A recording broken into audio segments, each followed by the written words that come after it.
If you freeze during conflict, your chest tightens, your mind goes blank, and later you replay everything you wish you'd said, this video will explain why. And no, it's not because you're bad at communication or because you're emotionally weak. What's happening is a nervous system response. And once you understand it, a lot of the self-doubt and self-blame will fall away.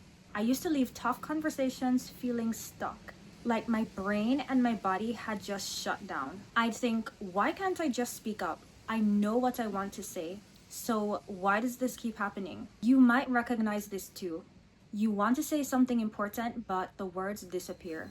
Your stomach tightens, your chest feels heavy, and your mind goes blank. And then later, when that moment has passed, everything comes back. You replay the conversation over and over, wishing it had gone completely different. That cycle is exhausting and confusing, and it can make you feel as if you're constantly fighting yourself. This freezing response is especially common if you grew up in environments where speaking up wasn't emotionally safe, where your feelings were dismissed, minimized, or met with blame, tension, withdrawal, or guilt. Your body learned something very early and it still remembers. I remember sitting across from a coworker once, wanting to share my opinion, and then suddenly my voice just disappeared.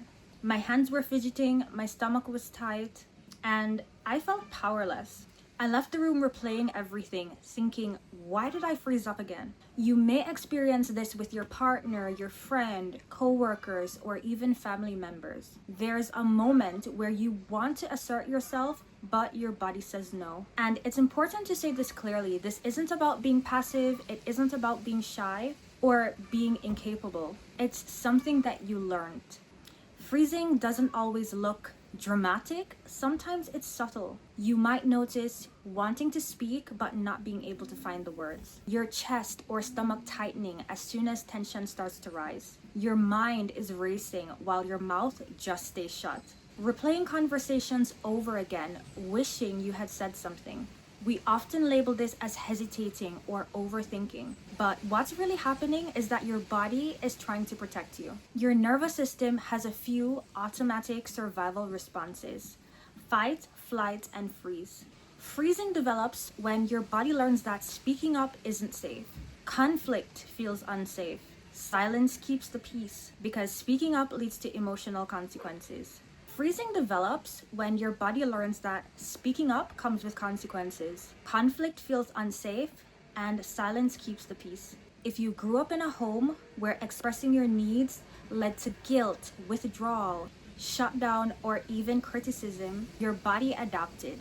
Freezing once kept you safe. And even though you're an adult now and logically you know you're safe, your nervous system doesn't automatically update. It responds to patterns, not logic. This is why freezing doesn't only happen in big confrontations. You might freeze when you set a boundary and someone pushes back. You try to explain yourself and your mind goes blank. Tension rises with your friend, your partner, or your coworker. Your body isn't reacting to this moment, it's reacting to old patterns. It's reacting to old emotional patterns. And that doesn't mean that anything is wrong with you. It means your nervous system learned to do its job very well. The loop often looks like this. Tension rises, then your body freezes, you say less than you wanted to. Later, you replay everything in your head and you blame yourself. Over time, that can turn your beliefs into, why am I like this? Everyone else can speak up but me. But freezing is not a character flaw, it's a conditioned response. And noticing this pattern without judging it is the first step to changing it. What helped me wasn't forcing myself to speak perfectly.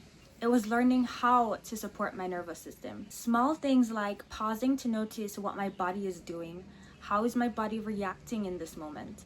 Slowing my breaths down to signal that I'm safe. Silently naming the response. Silently naming how I'm feeling. My body is protecting me. Even tiny actions matter, like saying one sentence, a few slow, deep breaths, and allowing a pause. We're not trying to eliminate the freeze response, we're trying to teach our body that it's safe now. That retraining happens gently over time. If this resonates, I created a free emotional reset guide for moments just like this, when your body freezes or tension lingers after conversations. You can download it using the link below. It walks you through simple, nervous system friendly ways to calm your body and respond more intentionally. And if you're healing from emotional manipulation or emotionally unsafe dynamics, subscribe. This channel is for women who are learning to trust themselves again. Not broken, your body just adapted to survive. You're allowed to take up space slowly, safely, and on your own time. I'll see you in the next video.